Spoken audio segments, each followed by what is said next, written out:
చిన్న పాపకు పెళ్లి చేశాక మేము ఎటువంటి సహాయం చేయలేదండి. కానీ పెద్ద పాప నుంచే మాకు ఎప్పుడు ఏదో ఒక ప్రాబ్లం వస్తూనే ఉంటుంది. అయితే దాని గురించి మా మధ్యన గొడవలు అయ్యి మా అల్లుడు గారు మా పాప మా దగ్గరికి రావట్లేదు, మమ్మల్ని పట్టించుకోవట్లేదు. మీరెవరని అడిగారు వాళ్ళు. ఈ ఇల్లు మాదేనండి అన్నాం.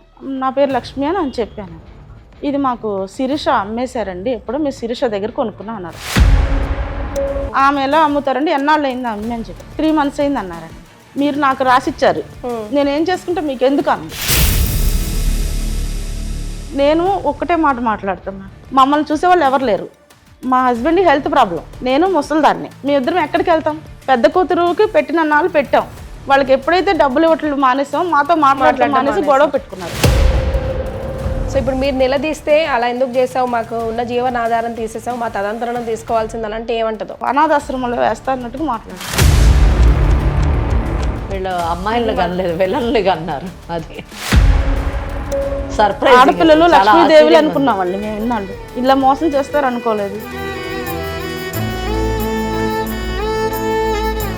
ఇప్పుడు వరకు తల్లిదండ్రులను ఎక్కువ శాతం అనాథలుగా అలా రోడ్డు మీద వదిలేసి వెళ్ళిపోయిన అబ్బాయిలనే విన్నాము. బహుశా చాలా తక్కువ సార్లు వింటూ ఉంటామేమో. నా ఇల్లుకి అవసరమైతుందని నేను దాన్ని అమ్మేశాను. ఇప్పుడు నేను చేయాలంటే నేను చేయలేను మేడం. ఇప్పుడు అంత మళ్ళీ ఇన్వెస్ట్ చేసి నేను అక్కడ ఇల్లు వాళ్ళకి పెట్టాలంటే నేను పెట్టలేను. ఆమె వచ్చి నన్ను నువ్వు ఇల్లు ఎట్లా అమ్ముకున్నావు అని అంటే, నీకు ఇల్లు ఇచ్చినప్పుడు నేను అడగలేదు కదా. ఇప్పుడు మీరు ఇవన్నీ చెప్తే నేను కూడా ఏం చేయలేను మేడం.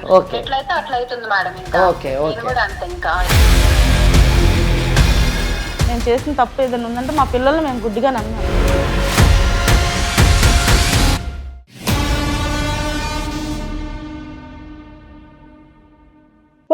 అన్ని బ్రాంచెస్ లో 25 to 50% డిస్కౌంట్ నడుస్తోంది. వెంటనే సంప్రదించండి 49. నమస్తే, 49 సమర్పించు లీగల్ అడ్వైస్ కి స్వాగతం. నాతో పాటు అడ్వకేట్ వెంకటేశ్వరి గారు ఉన్నారు. నమస్తే అమ్మా. మా ఇవాళ లీగల్ అడ్వైస్ లో లక్ష్మి గారు అని పెద్ద ఆవిడ వచ్చారమ్మా.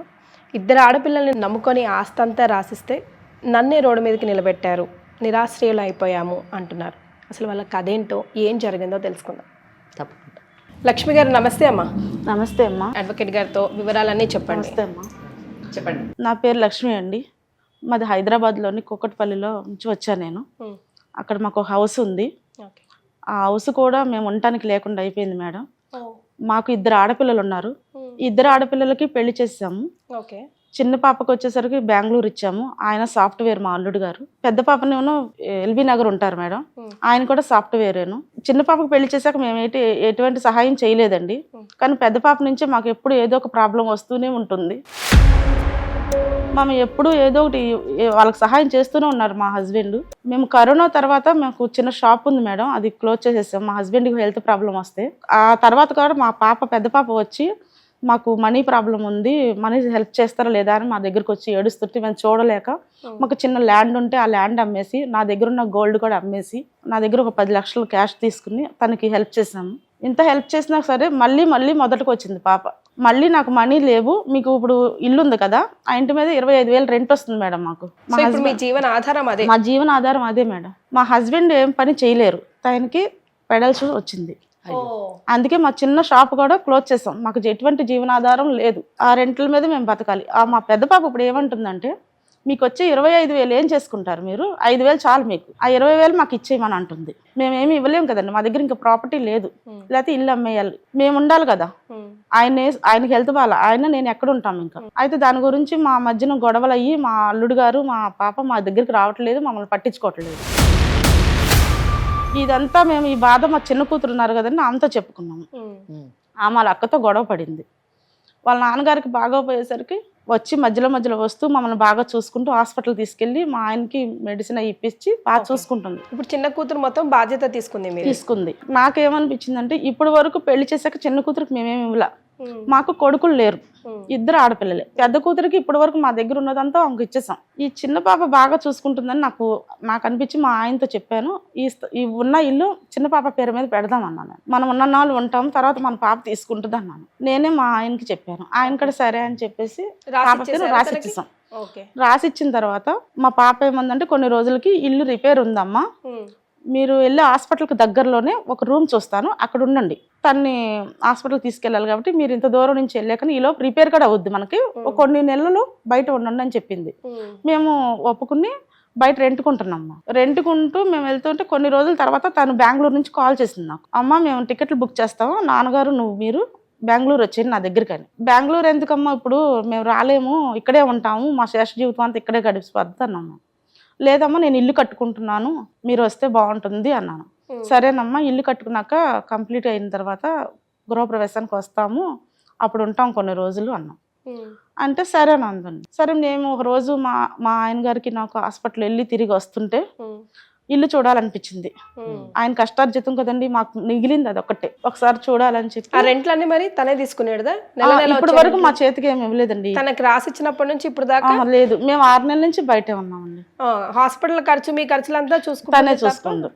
ఓకే. సరే ఇల్లు చూడాలనిపించి ఈయన నేను వెళ్ళాము. అయితే మేమున్న ప్లాట్ లో వేరే వాళ్ళు ఉన్నారు, ఈ రెంట్లకి ఇచ్చిన వాళ్ళు కూడా వేరే వాళ్ళు ఉన్నారు. మేము వెళ్ళి అడిగాము, ఇది మీది కాదు, మా ఇల్లు కదా, మీరు ఎవరండి ఉంటున్నారు? ఇండిపెండెంట్ హౌస్ G+3 అండి. మేము అందులో ఒక చిన్న పోర్షన్ లో ఉంటాము. అయితే మేము వెళ్ళి అడిగాము, మీరెవరని అడిగారు వాళ్ళు. ఈ ఇల్లు మాదేనండి అన్నాం. నా పేరు లక్ష్మి అని చెప్పానండి. ఇది మాకు శిరీష అమ్మేశారండి, ఎప్పుడో మీరు శిరీష దగ్గర కొనుక్కున్నాం అన్నారు. మా చిన్న పాప పేరు శిరీష అండి. ఆమె ఎలా అమ్ముతారండి, ఎన్నాళ్ళు అయింది అమ్మి అని చెప్పి 3 months అయింది అన్నారండి.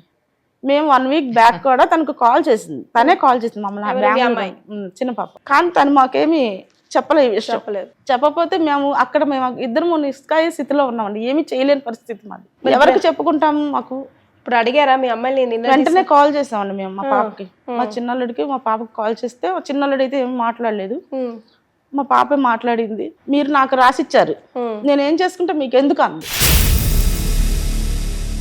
నేను ఒక్కటే మాట మాట్లాడుతున్నా, మమ్మల్ని చూసేవాళ్ళు ఎవరు లేరు. మా హస్బెండ్ హెల్త్ ప్రాబ్లం, నేను ముసలిదాన్ని, మీ ఇద్దరం ఎక్కడికి వెళ్తాం? పెద్ద కూతురుకి పెట్టిన నాళ్ళు పెట్టాం, వాళ్ళకి ఎప్పుడైతే డబ్బులు ఇవ్వట్లు మానేసాం, మాతో మాట్లాడటం మానేసి గొడవ పెట్టుకున్నారు. చిన్న బాగా చూస్తుంది కదా అని మేమే పెట్టాం, మాకు ఇష్టపూర్వకంగానే పెట్టాం. మరి మా తదనంతరం తీసుకుంటే బాగుంటుంది. కానీ ఇప్పుడు ఆమె ఏమంటుంది, మీరు నా దగ్గరికి రమ్మంది, ఎలా ఉంటామండి అల్లుడి దగ్గరికి వెళ్ళి అంటే, పోనీ వెళ్ళలేకపోతే మీరు అనాథాశ్రమంలో వేస్తా అన్నట్టుగా మాట్లాడారు. ఏంటంటే మేము ఇంత కష్టపడి మగపిల్లలు ఉంటే అన్యాయం చేస్తారు అంటున్నారు, ఇప్పుడు ఆడపిల్లలు కూడా అన్యాయం చేయట్లేదండి. చెప్పండి ఈ విషయం మీద మీరు, దానికోసమే నేను వచ్చాను, నాకు న్యాయం చేయాలి. ఇప్పుడు ఇదంతా జరిగే ఎన్ని రోజులు అయింది? ఆ తర్వాత ఇప్పుడు మీరు ఉంటున్న రెంట్కి ఇల్లు, ఆ రెంట్ అదంతా ఎవరు కడుతున్నారు? ఇప్పుడు మీ హాస్పిటల్ ఖర్చు, మీ భోజనం ఖర్చు అదంతా ఎవరు? ఇప్పటి వరకు పాపే చూస్తుందా మిమ్మల్ని? 6 నెలల నుంచి తనే చూస్తుంది. సో ఇప్పుడు మీరు నిలదీస్తే అలా ఎందుకు చేసావు, మాకు ఉన్న జీవనాధారం తీసేసావు, మా తదంతరం తీసుకోవాల్సిందని అంటే ఏమంటదో? మీరు నా దగ్గరికి రండి, నేనేమో ఇల్లు మాకు పెట్టమనలేదు, నాన్న మీద ప్రేమతో నేను వచ్చి చూసుకున్నాను. పెట్టిందంతా పెద్ద కూతురికి పెట్టారు. ఇప్పుడు ఇది కాకుండా ఇప్పుడు పెద్ద కూతురు వచ్చిందండి, మళ్ళీ తెలుసుకుని అద్దెలు ఇమ్మంటేనే ఇవ్వలేదు నాకు. ఇల్లు ఎలా రాసిచ్చావని, ఇల్లు ఎలా చెల్లికి రాసిచ్చావని ఆమె గొడవ పడుతుంది. అంటే వీళ్ళు గొడవ పడతారు కానీ మా మొగుడు పిల్లల విషయాలు ఎవరు చూడరా. ఆ ముసలోళ్ళం అయిపోయాం కదా, అంటే మమ్మల్ని రోడ్డు మీద నుంచో పెడతారా? వీళ్ళు అమ్మాయిలు కనలేదు, విలన్లు కన్నారు. అది సర్ప్రైజ్. ఆడపిల్లలు లక్ష్మీదేవులు అనుకున్నామండి మేము, విన్నాళ్ళు ఇలా మోసం చేస్తారు అనుకోలేదు. ఇప్పుడు వరకు తల్లిదండ్రులను ఎక్కువ శాతం అనాథలుగా అలా రోడ్డు మీద వదిలేసి వెళ్ళిపోయిన అబ్బాయిలనే విన్నాము. బహుశా చాలా తక్కువ సార్లు వింటూ ఉంటామేమో. బికాస్ ఎవరైనా ఇంట్లో ఆడపిల్ల ఉంటేనే లక్ష్మి, లాస్ట్కి అట్లీస్ట్ తల్లిదండ్రులని చూసుకునేది తనే. అక్కడ తన పాడ మీద పడుకున్నా తన కోసం నిజంగా కన్నీళ్ళు కార్చేదే ఆడపిల్ల అని అంటూ ఉంటారు పెద్దవాళ్ళు, మనం చెప్తూ ఉంటాం. బట్ ఈ టిపికల్ కేస్ని మీరు ఎలా డీల్ చేస్తారు మేడం? వారు ఎవరు లక్ష్మి గారు మొదట చెప్తూ ఉన్నప్పుడు నాకు పెద్దమ్మాయే కొంచెం గొడవ మనిషి అనుకుంటాను అనుకున్నా, ఏదైనా ట్రబుల్ వచ్చి ఉంటుంది అనుకున్నాను. తర్వాత ఏమో రెండో అమ్మాయి విషయం చెప్పినప్పుడు అబ్బా చాలా మంచిది, గొడవ ఇద్దరు కూతుళ్ళకి ఆస్తి విషయంలో గొడవ వచ్చిందేమో, వాళ్ళిద్దరు గొడవేమో అనుకున్నాను. కానీ 3rd స్టేజ్ వచ్చేసరికి అసలు తల్లిదండ్రులకే మొదటికే మోసం వచ్చింది అని వినడము చాలా ఆశ్చర్యాన్ని కలిగించింది. అయితే ఆశ్చర్యం మనకి ఇటువంటి విషయాలు కొంచెం కొత్తగా అనిపించవచ్చు, కానీ సభ్య సమాజంలో ఇవన్నీ తరచుగా జరుగుతున్నాయి కాబట్టే ఇటువంటి వారికి చట్టాలు కూడా రావడం జరిగింది. ఇటువంటి సమస్యలను తీర్చడానికి చట్టాలు, దానికి నివృత్తి, ఇవన్నీ కూడా ఉన్నాయి అని చెప్పొచ్చు. శిరీష కోణం నుంచి చూసుకుంటే వాళ్ళ బెంగళూరులో ఇల్లు కట్టుకుంటున్నానని అన్నది కదా, అవసరం అయిందేమో, నిజంగానే చూసుకుంటుందేమో, తల్లిదండ్రులను కూడా రమ్మంటుందే కదా, దగ్గర ఉండి చూసుకుంటుందేమో, ఇప్పుడు వరకు అయితే ట్రబుల్ చేయలేదు కదా, ఆ కోణంగా కూడా ఆలోచించవచ్చు. అవును, అంటే ఈ కేసుని చాలా కోణాల నుంచి పరిశీలించాలి. అంతేకాకుండా చట్టం కూడా దీంట్లోని ఏ విధంగా చట్టం టిల్ట్ అవుతుంది అన్నది కూడా మనం చూడాలి. ఏ విధంగా చట్ట పరిధిలోకి వస్తుంది అన్న విషయాన్ని మనం ఆలోచించాలి. పెద్దమ్మాయి పేరేంటండి? ప్రసన్న. ప్రసన్న. సో ప్రసన్న, శిరీష ఇద్దరు ఆడపిల్లలకి తండ్రి అయినటువంటి వారు స్వార్జితంతో సంపాదించినటువంటి ఆస్తి. అయితే ఇక్కడ వారు కేసు చెప్పినప్పుడు మీరు గమనించారు లేదో, పెద్దమ్మాయి ఎప్పుడు చూడండి ఆ అమ్మాయి వల్ల ఏదో ఒక విధంగా ఆర్థిక పరమైనటువంటి సమస్యలు వస్తూనే ఉండేవి. వాళ్ళకి ఎంత డబ్బు ఇచ్చినా కూడా సరిపోదు, ప్రతిసారి వాళ్ళు రావడము ఏదో ఒకటి వీళ్ళు ఇస్తూ ఉండడము జరిగింది. అంటే ఏంటంటే ఒక విధంగా చెప్పాలంటే పెద్దమ్మాయికి ఇచ్చినంత ఆర్థిక పరమైనటువంటి సహకారాన్ని కానివ్వండి లేదా వాటాను కానివ్వండి శిరీషకి ఇవ్వలేదు. అది మన ఫస్ట్ పాయింట్ గమనించాలి. First point. ఇంకా సెకండ్ ఇష్యూ ఏంటంటే వీళ్ళు చేసినటువంటి ఇంకొక తప్పు ఏంటంటే ఏదన్నా ఇవ్వాలి అని అనుకున్నప్పుడు ఇద్దరికి సరి సమానంగా ఇవ్వాల్సింది. అంటే పెద్దమ్మాయి వచ్చి చెప్పారు కదా, వాళ్ళు ఓ 10 లక్షల రూపాయలు డబ్బు ఇచ్చాము ఒకసారి, ఇలా ఇచ్చినప్పుడు ఆమెకి ఇచ్చినప్పుడల్లా ఈక్వల్గా ఓ 10 లక్షలు 5 లక్షలు ఆమెకి, ఒక 5 లక్షలు ఈమెకి ఇచ్చి ఉంటే అప్పుడు ఏమైందంటే సమన్యాయం జరిగేది. అది రెండో విషయం. మరి ఆ రాసిచ్చినటువంటి డాక్యుమెంట్ ఏం డాక్యుమెంట్ అన్నది మనకు తెలియదు. అది వీలునామానా లేదా గిఫ్ట్ డీడా లేకపోతే సేల్ డీడా ఏంటి అన్నది మనకి ఏం రాశారమ్మా? రిజిస్ట్రేషన్ చేసిందమ్మా. సరే, ఆవిడ మేబీ పెద్ద ఆవిడ చెప్పలేకపోతున్నారు. రిజిస్టర్ ఏ డాక్యుమెంట్ అయినా చెయ్యాలి. ఇప్పుడు గిఫ్ట్ డీడ్ అయినా చేయాల్సిందే, వీలునామా అయినా చేయాల్సిందే, సేల్ డీడ్ అయినా చేయాల్సిందే, ఏదో ఒకటి మొత్తం మీద అయితే అమ్మాయికి ఇచ్చారు. సో ఇక్కడ అలా ఇవ్వడం వల్ల ఒక్కసారి మీరు ఆలోచించండి. అంటే స్ట్రిక్ట్గా మన ముందు ఒక పెద్ద ఆవిడ, వయసులో పెద్ద ఆవిడ, మాకు న్యాయం చేయండి, మేము చాలా దయనీయమైనటువంటి పరిస్థితుల్లో ఉన్నాము అని కూర్చున్నారు కాబట్టి, మన ఈ కార్యక్రమానికి వచ్చారు కాబట్టి ఏదో ఒకటి చెయ్యాలి అనేటటువంటి ఒక సదుద్దేశంతో మాట్లాడడమే కానీ స్ట్రిక్ట్గా చట్టపరంగా తీసుకుంటే మరి మీరు ఒక డాక్యుమెంట్ అయితే రాశారు, రిజిస్టర్ కూడా చేశామని చెప్తున్నారు. మరి రిజిస్టర్ చేసిన తర్వాత ఫస్ట్ ఆస్పెక్ట్ అది ఆ అమ్మాయికే చెందుతుంది ఒకటి. రెండవది చెందకుండా ఉండాలి అని అంటే అఫ్ కోర్స్ కొన్ని చట్టాలు ఉన్నాయి. ఆ చట్టాల ప్రకారంగా మనము దాన్ని ఎలా ఇది చేయాలో తిరిగి పొందాలో అది నేను తర్వాత మాట్లాడతాను. కేవలం ఇప్పుడు వీళ్ళ గ్రీవియన్స్ ఏంటంటే మేము బ్రతికుండంగానే ఈ ఆస్తిని ఆమెకు రాసిచ్చాము, ఆమె అమ్మేసింది, మాకు ఇంకా ఆధారం ఆధారపడేలా అయ్యింది అన్నది వీళ్ళ కేసు.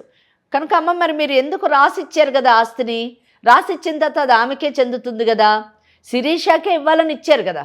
అవును మేడం కదా, శిరీషకే ఇవ్వాలని ఇచ్చారు. ఇచ్చిన తర్వాత ఇంకా మీరు మళ్ళీ దాని గురించి మాట్లాడకూడదు కదా. మేము 1 వీక్ బ్యాక్ కూడా కాల్ చేసాం మేడం.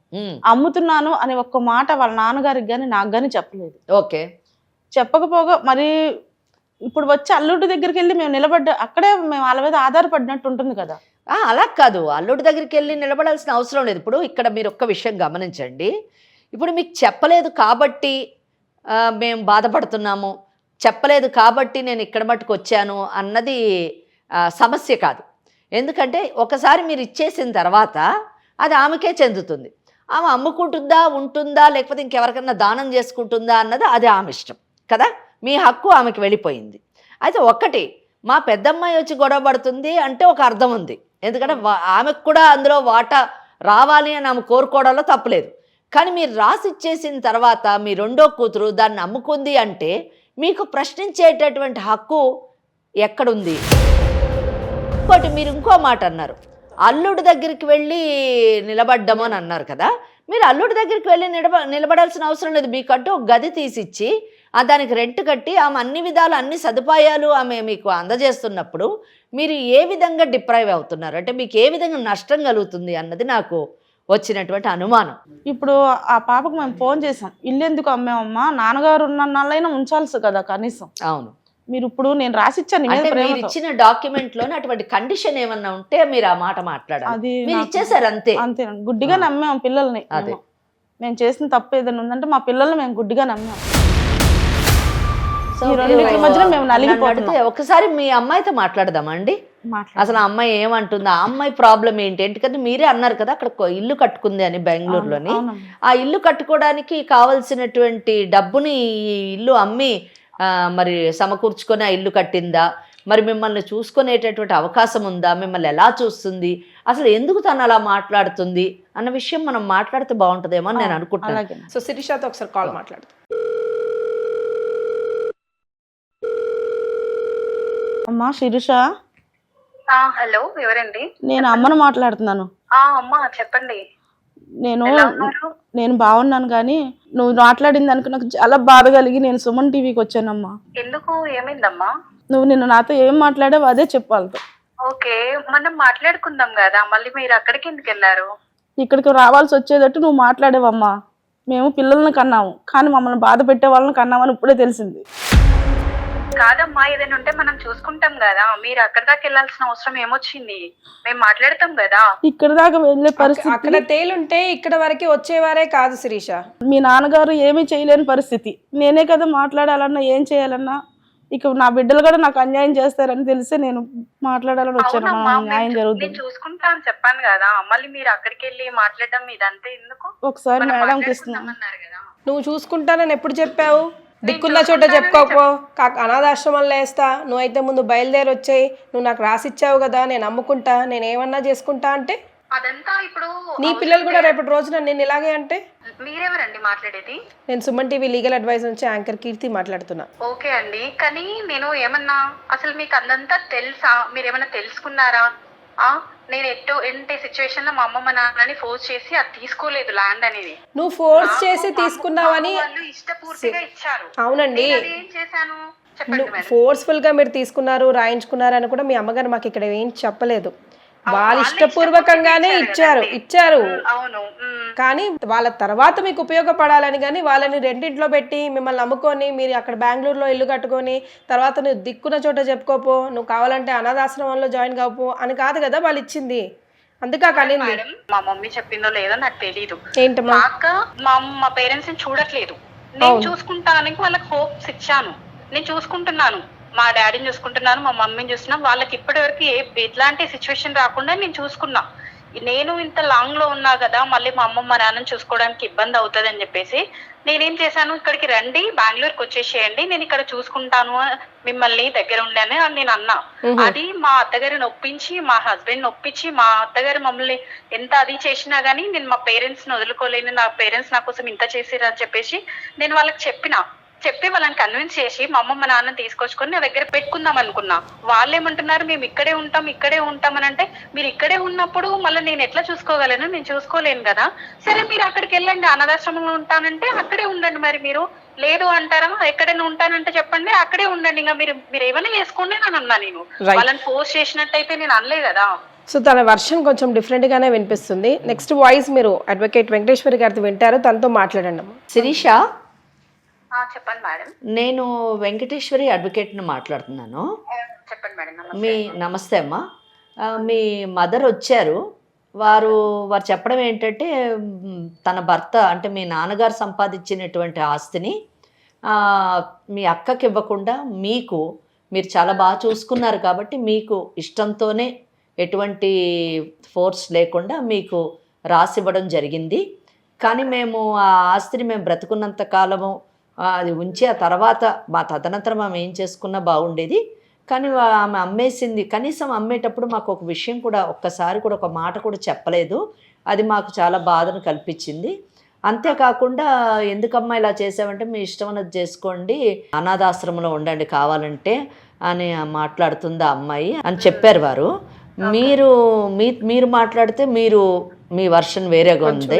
మీరేమంటున్నారంటే నేను చూసుకుంటాను అని అన్నాను. అయినా కూడా వాళ్ళు దానికి కదా మేడం. ఇప్పుడు నేను లాంగ్ డిస్టెన్స్ లో ఉన్నా మేడం, వాళ్ళ హెల్త్ బాగాలేని వాళ్ళు నా దగ్గరికి రమ్మని చెప్పిన, వాళ్ళు రాలేదు. నేను ఒక గది కూడా వాళ్ళకి సెపరేట్ గా పెడతానని చెప్పిన, అట్లా కూడా వాళ్ళు వినలేదు. వినలేనప్పుడు నేనేం చెప్తాను, ఇంత బాగా చూసుకున్నప్పుడు మీరు అక్కకి అన్ని ఇచ్చిరు, నేను అవిట్లో ఎప్పుడు నేను వాళ్ళని ఇబ్బంది పెట్టలేదు. మా అమ్మ వాళ్ళు బాగుండాలి అనే ఉద్దేశంతో చూసిన. నాకు ఇచ్చిన ఒక్క ప్రాపర్టీ మా ఇల్లు, అది కూడా నాకు యూజ్ అవుతుంది. దాని వల్ల కొంచెం నేను ఇల్లు కట్టుకుంటే మా అమ్మ వాళ్ళు కూడా వస్తారు, ఇటు మా అత్తగారు కూడా చెప్పుకోవడానికి ఉంటదనే ఉద్దేశంతో నేను నా పేరు మీద ఇచ్చేసారు కదా అన్న హోప్ తోటి నేను దాన్ని అమ్మేయడం జరిగింది. అది అమ్మేసినా కానీ నా ఇల్లు ఉపయోగపడింది కదా. ఒక్క నిమిషం, మీరు ఆ ఇల్లు అమ్మింది మీరు అక్కడ బెంగళూరులో ఇల్లు కట్టుకోవడానికి అమ్మారా అమ్మా? అవునండి. ఓకే. దానికోసమే తప్పించి నేను వాళ్ళని చూసుకోలేనని ఎప్పుడు చెప్పలేదు. వాళ్ళు ఇదంతా ఫోర్స్ చేసి ఇట్లా ఇట్లా అని అంటేనే మీరు ఇష్టం, నేను రాకపోతే నేనేం చేయలేను, ఇప్పుడు అక్క చూడలేదు కాబట్టి నేను చూసుకుంటా అన్నా, మీరు ఇట్లా అంటున్నారు కదా, మీ ఇష్టం, ఇంకా మీరు ఏమైనా చేసుకోండి. అంటే మేము కష్టపడి సంపాదించినటువంటి ఆస్తి పెద్ద అమ్మాయికి ఇవ్వకపోయినా రెండో అమ్మాయికి ఇచ్చాము, ఆ అమ్మాయి మంచిదని మమ్మల్ని చూసుకుందని. కానీ మేము ఉండగానే మాకు ఒక మాట కూడా చెప్పకుండా ఆస్తిని ఆమె అమ్మేసింది, మమ్మల్ని బాధ కలిగించింది మాకు అని వాళ్ళు చెప్తున్నారు. అంటే వాళ్ళ సెంటిమెంట్ని గౌరవించి లేదా వారి మీద మీకున్నటువంటి ప్రేమని దృష్టిలో పెట్టుకొని మీరు మళ్ళీ వారి గురించి ప్రత్యేకంగా ఒక ఆస్తిని ఇక్కడ హైదరాబాద్లో కొని ఇచ్చేటటువంటి అవకాశం ఉందా అండి? అట్లా ఏం చేయలేను మేడం, ఎందుకంటే మా పేరెంట్స్ నాకు ఇష్టంతో ఇచ్చారు కదా అని నా ఇల్లుకి అవసరమైతుందని నేను దాన్ని అమ్మేశాను. ఇప్పుడు నేను చేయాలి అంటే నేను చేయలేను మేడం. ఇప్పుడు అంత మళ్ళీ ఇన్వెస్ట్ చేసి నేను అక్కడ ఇల్లు వాళ్ళకి పెట్టాలంటే నేను పెట్టలేను. మీరు ఒక్కరే కాదు, మీతో పాటు మీ అక్క కూడా మీ తల్లిదండ్రులకు పుట్టినటువంటి ఆమె, మరి ఆమెకు కూడా అన్యాయం జరిగినట్టే. రావట్లేదు కదా మేడం, ఎవరు ముందుకు రావట్లేదు. ఆమె నాతోనే కూడా వేసుకుంటుంది, ఇట్లా చేసినావు అట్లా చేసినావు అని చెప్పేసి. అప్పుడు ఆమె డబ్బులు తీసుకునేటప్పుడు నేను ఎవరిని ఏమీ అడగలేదు, తనని అడగలేదు, వీళ్ళని అడగలేదు. ఇప్పుడు ఆమె వచ్చి నన్ను నువ్వు ఇల్లు ఎట్లా అమ్ముకున్నావు అని అంటే, నీకు ఇన్ని ఇచ్చినప్పుడు నేను అడగలేదు కదా, నీకు ల్యాండ్ ఇచ్చారు. నిజంగా ఇది చట్ట పరిధిలో కానీ తీసుకొని వెళితే మరి కేసు జరిగినప్పుడు చాలా విషయాలు సాక్ష్యాధారాల మీద అన్ని జరిగిన తర్వాత ఒక తీర్పు రావడం జరుగుతుంది. మరి ఆ డీప్గా వెళితే మాత్రము మీరు నేను మా అక్కకి మా తల్లిదండ్రులు అన్నీ ఇచ్చినప్పుడు నేను అడగలేదు అన్నది మీ అగేన్స్ట్ పాయింట్ అవుతుందమ్మా.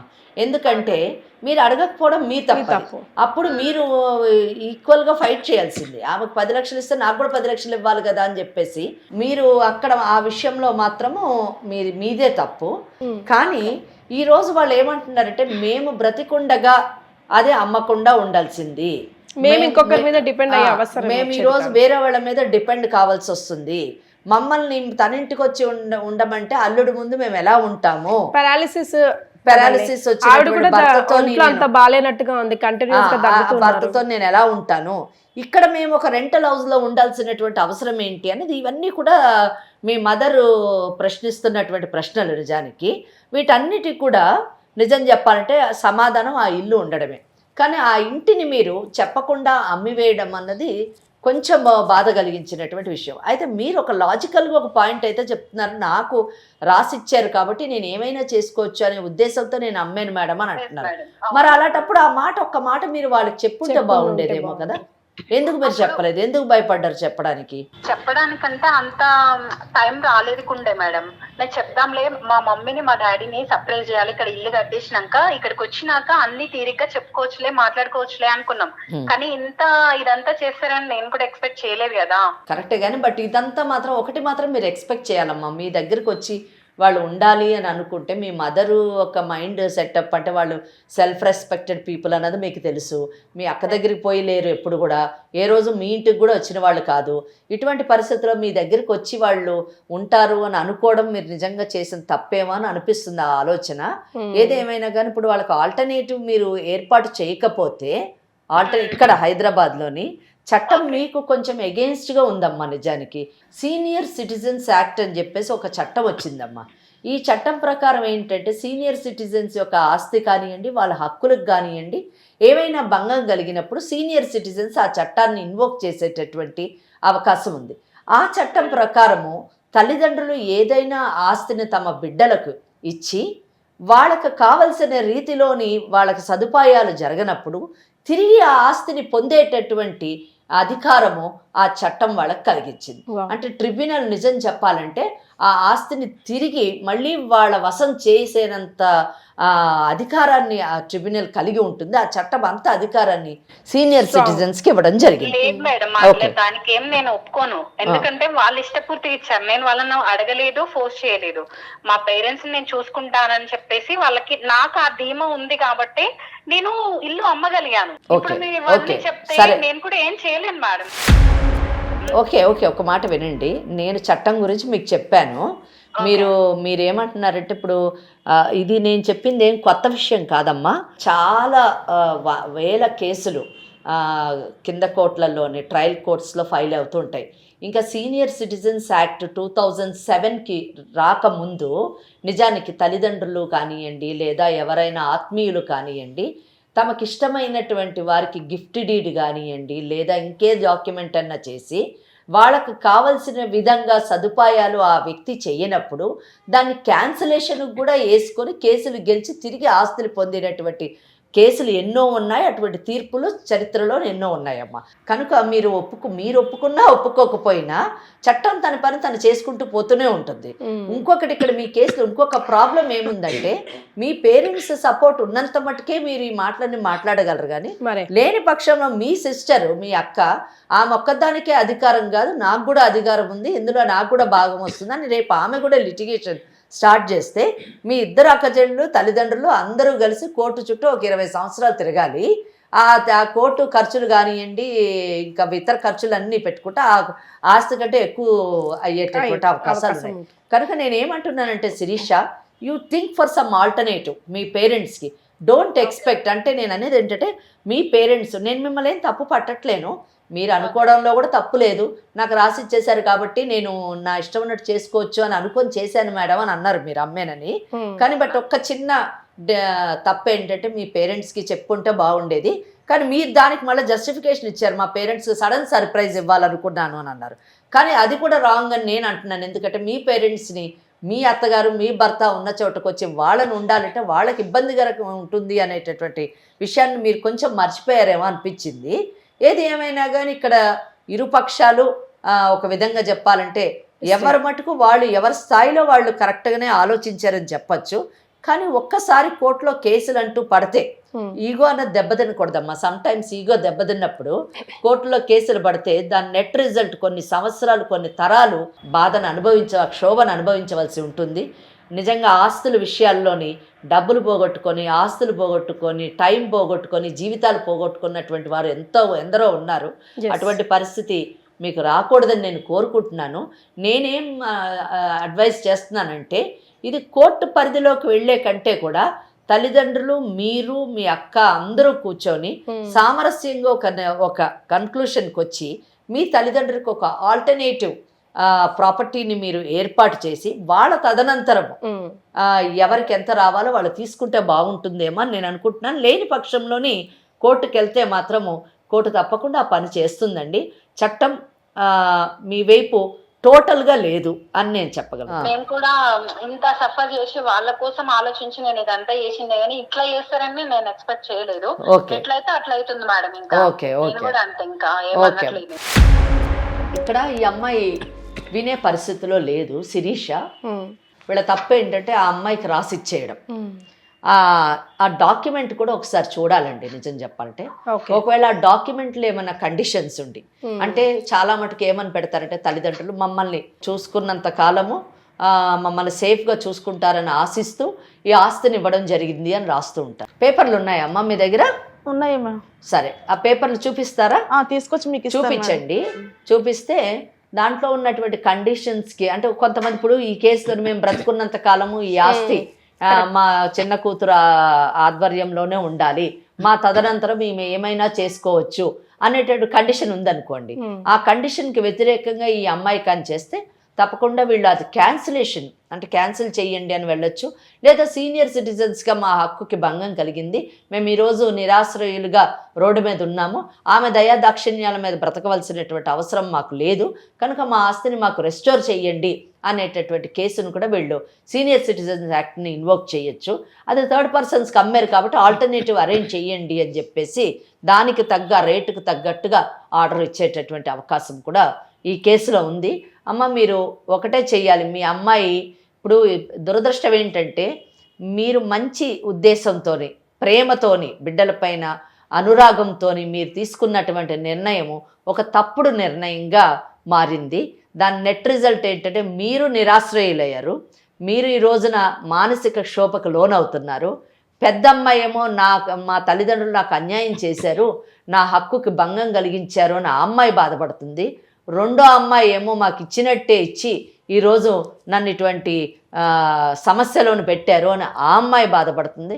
ఇట్లా ఇంతమంది బాధపడుతున్నారు కాబట్టి మీరందరూ కూర్చొని వీలైనంత మటుకు సెటిల్మెంట్ చేసుకోవడానికి ట్రై చేయండి. కానీ శిరీష ఏమాత్రం కూడా అంగీకరించే పరిస్థితిలో లేదు.